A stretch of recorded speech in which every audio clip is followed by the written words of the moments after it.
आप लोग थंबनेल और टाइटल देख के ये तो पता लगा ही चुके होंगे कि आज किसकी बारात निकलेगी। एग्जैक्टली तो आज हम बात करने वाले हैं ब्रह्मांड के ज्ञानी, सिविक सेंस के गुरु, देश का सिविक सेंस बेचने के बाद करियर बनाया भाई। द वन एंड ओनली बदमाश चौधरी उर्फ लक्ष्य चौधरी।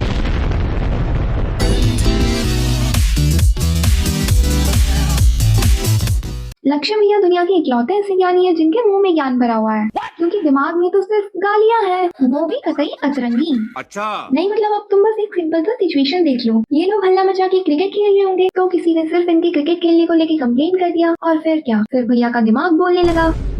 भाई यहाँ बच्चे संडे आए थे हम खेलने मात्र 3 घंटे के लिए। इसमें भी किसी ने कंप्लेन कर दी बिल्डिंग से कि बच्चे पार्क में खेल क्यों रहे, पार्क में क्यों खेल रहे। एटलीस्ट 3-4 बार कंप्लेन हुई। तो ये तेरी माँ के बिस्तर में खेलूंगा बे। वाह यार भैया, क्या ही तो गाली फेंक के मारे हो, मतलब कंप्लेन करने वाले की तो चड्डी ही गीली हो गई थी। और देख सुन, मैच फिर भी बंद नहीं हुआ। चलो मान लिया कि आप गाली देके कूल बन गए, पर इसमें ऐसे क्यों चौड़ रहे हो जैसे ऑस्ट्रिच का अंडा लेके भाग गए उसकी आंखों के सामने से। लोग इतने डिप्रेस्ड हैं इन बड़े शहरों के लोग। ऊपर कोई 10वें फ्लोर पे खड़ा था और ऊपर से फोटो खींच के एफएम ऑफिस में भेज रहा। मतलब उसकी लाइफ में कोई हज वगैरह कुछ नहीं है। तो ये देख उसकी लाइफ में अगर एक लविंग पार्टनर, एक अच्छे पेरेंट्स, अच्छी जॉब, स्टेबल इनकम या फिर इज्जत करने वाले बच्चे हो, पैसा हो, तो वैसा क्यों करे। तो मतलब कहाँ जा रहा है ये ब्रदर। तुम भी आ सकते थे नीचे खेलने, बट तुमने क्या चूज किया, तुमने डिप्रेशन चूज किया। अब एक बात हो रहा है, बच्चे अगर यार खेलने नहीं तो क्या करें फिर फ्री टाइम में वेब सीरीज चलाएं। ये तो अच्छी चीज है। ऑनेस्टली बेटर कर सको यार लाइफ में रादर देन कंप्लेनिंग। पर कुछ भी बोलो, भैया का दिल बड़ा कमजोर है। अब इतना ज्ञान पीने के बाद कोई थोड़ा सा उंगली कर दे तो भैया रात तक बौखलाते रहते हैं। एक चीज देखो, आज यहाँ खेलने का प्लान था तो बिल्कुल यहाँ पिच पे करोड़ों में पानी गिरवा दिया। इनकी माँ का एड्रेस कहाँ से निकाल दो, बस तुम ही बताओ। क्या ही तो औसम बात कर दिया भैया ने। तो पागल होके छत से कूदने लगे हैं ये सुन के। क्रेजी भाई, क्रेजी बोल दिया एकदम। ये इतने बहन हैं ना, इतने कूद गए हैं ये। पता यहाँ कहीं जहाँ होने चाहिए घास वहाँ इन्होंने पानी नहीं डाला। बिल्कुल पिच पे इसने पानी भर दिया। जानबूझ के करवाया होगा भाई। हाँ, ये इतनी इनकी माँ पता नहीं उस टाइम कहाँ गई थी। बस दिक्कत हुआ थी कि उस टाइम रुक के नहीं गई। तो ये साड़ी इतनी गंदी पैदाइश है यहाँ, ये लोग इतनी गंदी पैदाइश है। मतलब तुम ही देखो कि आदमी किसी से कितनी जेलसी रख सके। भैया की थोड़ी क्या तारीफ कर दिया, भैया ने तो किसी के पूरे खानदान का बेड़ा गर्क कर दिया। वो भी सिर्फ इसलिए क्योंकि किसी ने इनके लक्ष्य चौधरी स्टेडियम के पिच पे पानी डाल दिया, जिससे इनको अपना इम्पोर्टेंट T20 मैच को रोकना पड़ा। अब तुम ही बताओ, इतना बड़ा मैच बर्बाद होने के बाद कोई गाली ना दे तो क्या करे। इस पॉइंट पे आने के बाद तो कोई मना कर ही नहीं सकता गाली देने को। सही बात है। और मना किया तो उसके लिए भी जस्टिफिकेशन है। कॉमेडियन बना रहे हैं, उसमें वो गाली दे ले कुछ कर ले, किसी को स्पेसिफिकली थोड़ी बोल रहे हैं। कपिल शर्मा शो वल्गर है, आजकल के कॉमेडियंस वल्गर हैं। आजकल जो पिक्चर आ रही है पठान के आइटम नंबर वो वल्गर हैं। इनके हिसाब से चले तो आज तक टीम इंडिया में कपिल देव को ही खेलना चाहिए था। ये धोनी, चीकू, रोहित क्यों आ गए। 60 ओवर्स के मैच होने चाहिए थे। आईपीएल क्यों आ गया, क्यों पैसा कमाया हमने, मॉडर्नाइजेशन क्यों हमारी क्रिकेट में इज्जत हुई, क्यों बीसीसीआई बड़ा बोर्ड बना, बताओ क्यों। इनके हिसाब से आज भी समुद्र बोट में बैठ के चप्पू से ही पार करते। फ्लाइट क्यों बनी अमेरिका तक के लिए। बेकार तो दिल्ली की हवा है, पर जी तो रहे हैं ना, जीना तो पड़ रहा है, काम तो कर रहे हैं। जब सोर्स ऑफ एंटरटेनमेंट ही वही है, जब जमाना ही वही है, तो थोड़ा आप एडजस्ट कर लो, थोड़ा वो एडजस्ट कर लेंगे। 100 बात की एक बात, गाली वगैरह वल्गर नहीं होते।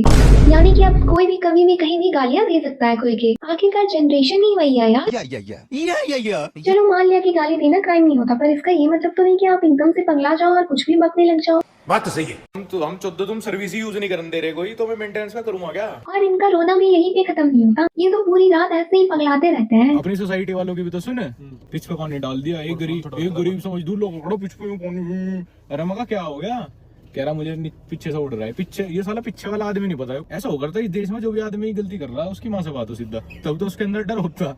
इतनी माँ से बातचीत हो जाएगी तुरंत। ले बेटा, भैया ने फिर एक शानदार जोक मार दिया किसी की मम्मी पे। सबकी की निकल गई, किसी की हंसी तो रुक ही नहीं रहा है। पर यार तुम लोग इसे गलत मत समझना, ये तो बस भैया का प्यार है देश की सारी मदर सिस्टर के लिए। अच्छा हमको सिखा दिया है। इस देश में आदमी के अंदर डर नहीं है, बिल्कुल भी डर नहीं है, शर्म नहीं है। दिक्कत तो एक शर्म की भी है, शर्म में भी रुक जाओ बहुत से लोग। सही बात है भाई, शर्म और डर तो लोगों में रहा ही नहीं, वरना कोई नॉर्मल इंसान स्विमिंग पूल पे सूसू और पॉटी करने की बात थोड़ी करता। वॉशरूम जाना तो पूल में तो जाओगे ही अब। वही कर दूं। हाँ नहीं करो, मैं तो लैट्रिन में नहीं तुम पेशाब में शर्मा रहे हैं मेरे भाई। राजा जी ये तो फिर भी ठीक है, जब भैया ये बोल सकते हैं कि नहाने का मन हो तो नहाओ वरना मत नहाओ।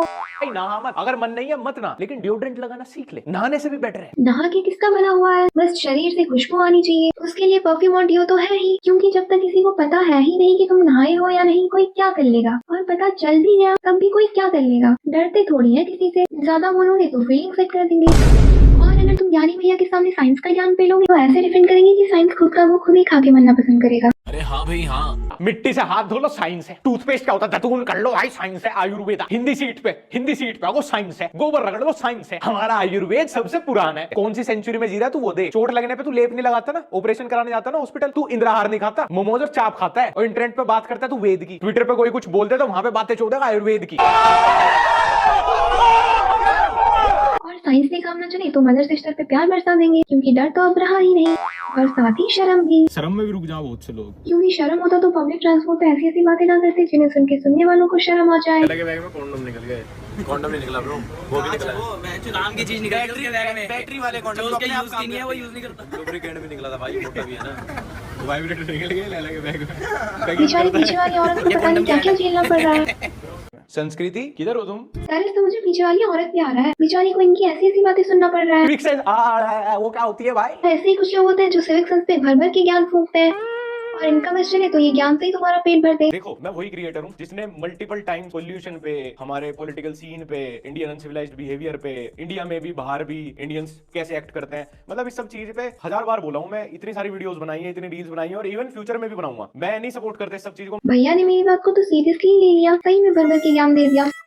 और फिर ऐसे ही कुछ लोग होते हैं जो पहले गोरों के बारे में शिट्स बोल के मुंह बनाते हैं, आएगा क्योंकि इंडियंस भी नहीं मानते ना, बाहर का विदेशी गोरा देख लिया, हॉलीवुड हीरो से कम थोड़ी है, पीछे लग जाएंगे इनके। फिर बाद में थंबनेल के लिए उन्हीं से जाके चिपक जाते हैं, मैनिपुलेटेड थंबनेल। और कभी कभी दोगले भी बन जाते हैं। दूसरों के पॉडकास्ट चैनल को रोस्ट करते करते खुद का पॉडकास्ट चैनल खोल लेते हैं जिसका नाम नॉट ए पॉडकास्ट रख देते हैं, और फिर भी घंटा कुछ हासिल नहीं होता है उनसे। क्या बात है सर, क्या बात, ये बात है। और कभी कभी दानिश भैया के बारे में भी बकवास कर देते हैं। क्या है दानी का होता टिकटॉक पे मर गया बहन। फिर अगले ही पल जब उनके घर वालों से मुलाकात होती है तो उनकी तारीफें चाटने लग जाते हैं। क्या बात कर रहे हैं? दानिश होता ना, मैं एक चीज बता रहा हूँ, ब्लॉगिंग इंडस्ट्री अलग लेवल पे, अलग लेवल पे ये सब दोगलापन है। पर छोड़ो, हमें क्या, हम नहीं चाहते पर्सनल। कैसे कैसे लोग रहते हैं यार यहाँ पर। और पता नहीं भैया को हर चीज से इतनी दिक्कत क्यों है। कभी चाहता है कि हाई प्रोफाइल लोग आपस में भिड़ जाए, हाई प्रोफाइल लोगों में मुक्का बज रहा, मुझे खुशी हो गया इस बात की। कभी गरीबों से दिक्कत, तो कभी गोरों से, तो कभी इंडियन से फ्रस्ट्रेटेड रहता है, सबसे ज्यादा अपनी कंट्री वालों से फ्रस्ट्रेट होगा। और अब इंडियन कल्चरल आउटफिट से। कोई गोरा देश में आया नहीं, सारे क्रिएटर कुर्ता पहन के खड़े हो गए। अब गोरा देखा, देश रंगीला रंगीला, अजी कुर्ता साड़ी पहनते हैं हम तो जी। कल को भैया को पूरी दुनिया से प्रॉब्लम हो जाएगा। एक इंसान और इतनी परेशानी। और अभी तो रुको, क्लाइमैक्स अभी बाकी है। लगता है भैया ने जेठालाल की तरह चांद पे जमीन ले रखा है, इसीलिए तो सबसे दिक्कत हो रही है इनको अब। पिताजी के लिए जो मैंने 1 लाख स्क्वायर फीट जमीन खरीदी है, वो जमीन चांद पे है। अरे साला तुम लोग पागल है क्या? इनकी हरकतें मैं और थोड़ी देर देखी ना तो मैं भी इनकी तरह सटिया जाऊंगी पक्का। इसीलिए अब मेरा दिल बोले 9-2-11 होली। मैं तो चली अंडरग्राउंड होने। अगर आपको मेरी तरह फीलिंग सेट नहीं करानी तो वीडियो को लाइक करके चैनल को सब्सक्राइब कर देना। मिलते हैं अगले वीडियो में। Thanks for watching.